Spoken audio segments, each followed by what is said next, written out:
السلام علیکم ورحمۃ اللہ وبرکاتہ۔ میں آپ کا میزبان طارق حمید شاہ ندوی آپ کی خدمت میں 10ویں جماعت کا سبق نظم پیش کرنے جا رہا ہوں۔ آپ بغور سماعت فرمائیں۔ صفحہ نمبر 179۔ نظم۔ یوں تو ہر کلام موضوع کو نظم کہا جا سکتا ہے، لیکن عام اصطلاح میں نظم سے مراد وہ شعری اصناف اور اسالیب ہے جن میں کسی موضوع پر ربط و تسلسل کے ساتھ اظہار خیال کیا گیا ہو۔ اس اعتبار سے غزل کے علاوہ شاعری کی بیشتر اصناف مثلاً قصیدہ، مثنوی، مرثیہ اور رباعی وغیرہ اس کے دائرے میں آ جاتی ہے۔ ان قدیم کلاسیکی اصناف کی اپنی روایات، اپنے اصول اور اپنی تاریخ ہے۔ ان میں سے اکثر خاص موضوعات کے لیے مخصوص ہے اور اپنے زمانے کے مخصوص حالات میں ان کو مقبولیت حاصل ہوئی ہے۔ موضوع سے قطع نظر ہیئت یعنی مصروں اور بندوں کی ترتیب کے اعتبار سے بھی دور قدیم میں نظم کا کچھ خاص اسالیب کا رواج رہا ہے۔ مثال کے طور پر مسدس، مخمس، ترجیع بند وغیرہ۔ ان قدیم اصناف اور اسالیب نظم کے فنی آداب اور اصول اتنے سخت تھے کہ ان میں کسی شاعر کو اصلاح و ترمیم کی جرأت نہیں ہوتی تھی، اور بالعموم وہ انہی روایات اور ضابطوں کے پابند رہ کر ہی طبع آزمائی کرتے تھے۔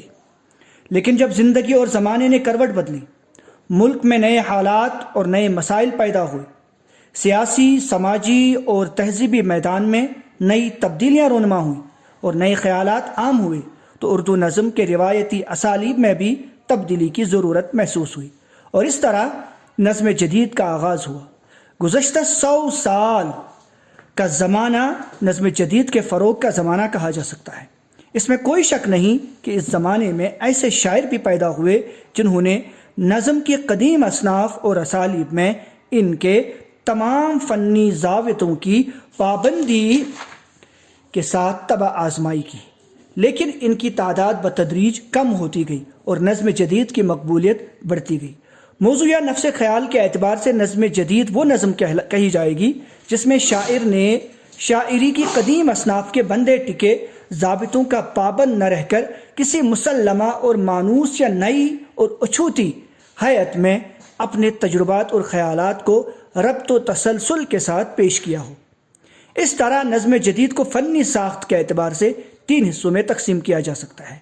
ایسی نظمیں جو نفس موضوع کے تعمیری شعور کے اعتبار سے جدید ہے، لیکن حیت کے اعتبار سے جن میں کسی روایتی صنف یا اسلوب نظم مثلا مثنوی، مسدس، مخمس یا قطع وغیرہ کی تقلید کی گئی ہو۔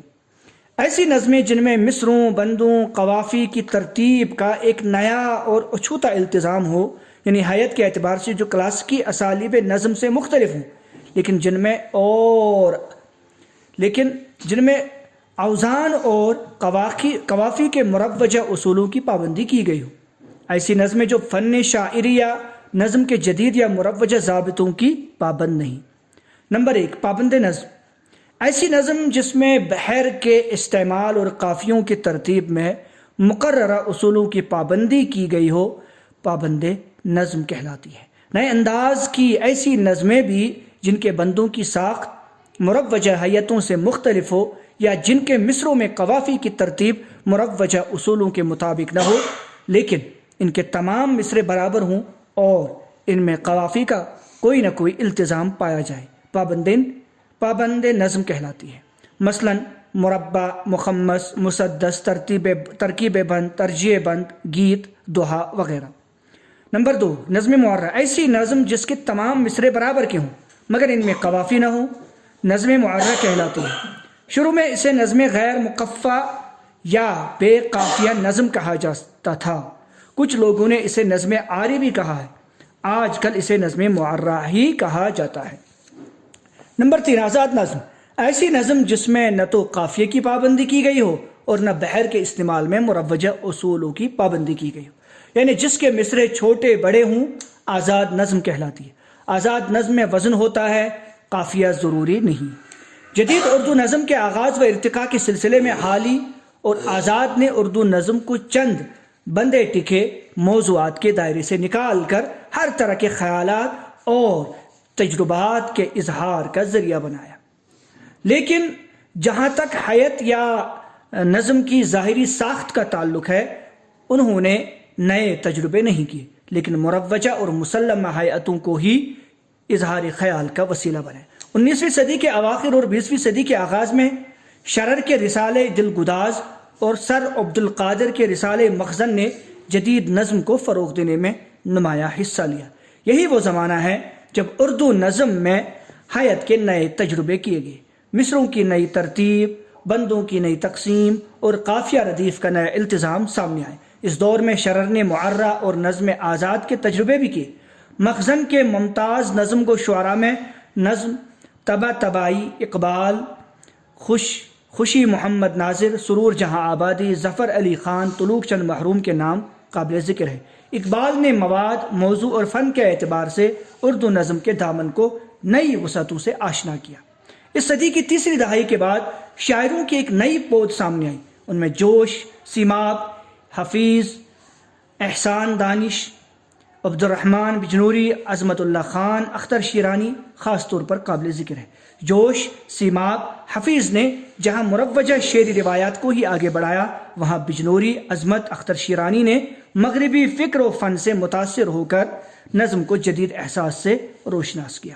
اس کے بعد ترقی پسند تحریک اور مغرب کی بعض دوسری ذہنی اور ادبی تحریکوں کے اثر سے اردو نظم کے موضوعات اور حیاتی مزاج میں خوشگوار تبدیلیاں پیدا ہوئیں۔ ترقی پسند شعراء نے نظم کو اپنے عہد کی پرآشوب زندگی اور اس کے گوناگوں مسائل کی گونج سے آشنا کیا۔ مجاز، کیفی، فیض، جذبی، سردار جعفری، مخدوم اور ساحر لدھیانوی نے اپنے عہد کی سیاسی اور سماجی زندگی کی ہنگامہ آرائیوں اور ان سے پیدا ہونے والی ذہنی اور جذباتی فضا کو اپنا موضوع بنائے اور اس طرح نظم کو معنی و خیال کے نئے افق دکھائے۔ تقسیم ملک کے بعد بر صغیر کی زندگی نئے تغیرات سے دوچار ہوئی۔ اس سے نئے حقائق اور نئے مسائل سامنے آئے۔ نوجوانوں میں شعور و احساس کی نئی لہر پیدا ہوئی۔ اس کا اثر شعر و ادب کی دوسرے اصناف کے ساتھ نظم پر بھی پڑا۔ اسی بنا پر ان نوجوان شعراء نے ماضی کے بعض رجحانات اور روایات سے انحراف کیا اور نظم کی صنف میں ہر لحاظ سے نت نئے تجربات کیے۔ باقی والسلام۔ چینل کو سبسکرائب کرنا نہ بھولیں اور لائک کا بٹن بھی دبائیں اور دوسروں کے ساتھ اس کو شیئر بھی کرتے جائیں۔ باقی والسلام۔